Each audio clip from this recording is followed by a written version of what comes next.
Hello friends, in the series of PSC IPF, I welcome you all. We are talking about a topic related to personal finance, which is riskometer. We have heard several times that mutual funds sahi hai, and when we are choosing any product in mutual funds, we should always know the risk involved in that product.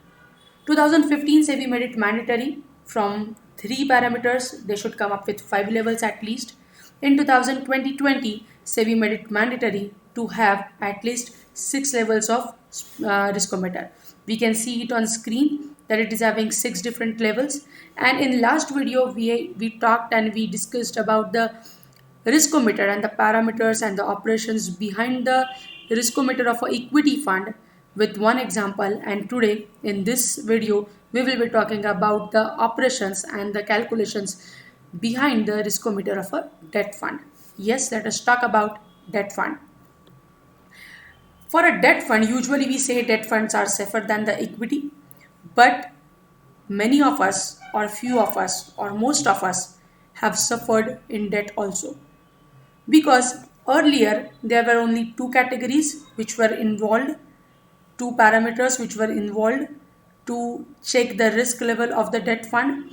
The two categories were credit risk. It is the risk because when we say that debt fund is there, so debt fund, debt mutual fund or that scheme must be holding several debt papers. So there are credit rating agency which says that what is the quality of that debt paper. If it is GSEC, then the quality is highest, AAA, B, double B, and so on and so forth.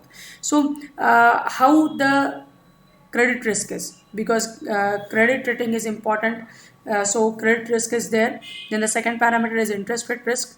Macular duration, usually they prefer, usually they consider. Interest rate risk is important because if the duration is more and interest rate fluctuations are there, then definitely that paper is risky because it is having an inverse relationship. So interest rate risk, knowing the interest rate risk of the portfolio or of the debt papers which are there in the debt scheme is always very important. And the third risk, which SEBI made it mandatory from the 1st January 2021, they have asked mutual fund schemes or the all AMCs to share the product label with six parameters.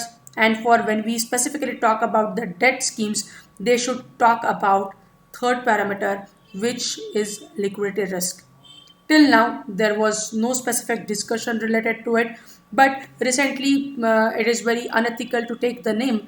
But recently, it happened with one of the mutual fund that when investors went there to take out their money, the pressure of withdrawing was there, and the scheme was not having any money because that there was no liquidity in the debt papers which they were holding in their portfolio. So liquidity risk is very much important, and that's why I say all the investors were very much they were in panic.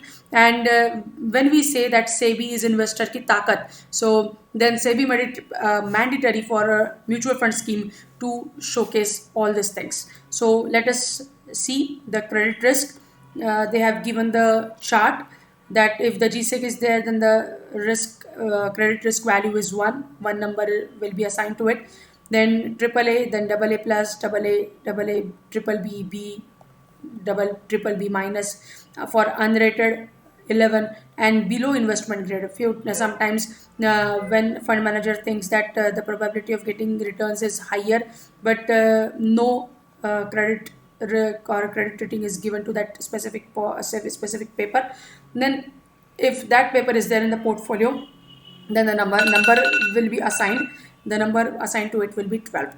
Then interest rate risk, if this is a macular duration, if it is lesser than 0.5 years, it is 1. It is more than 4 years, then it is 6. Then the liquidity risk, when we say that liquidity risk, we can check out this circular by SEBI. It is in the sebi.gov.in that liquidity risk, they have assigned the different numbers for the different parameters considering to the liquidity.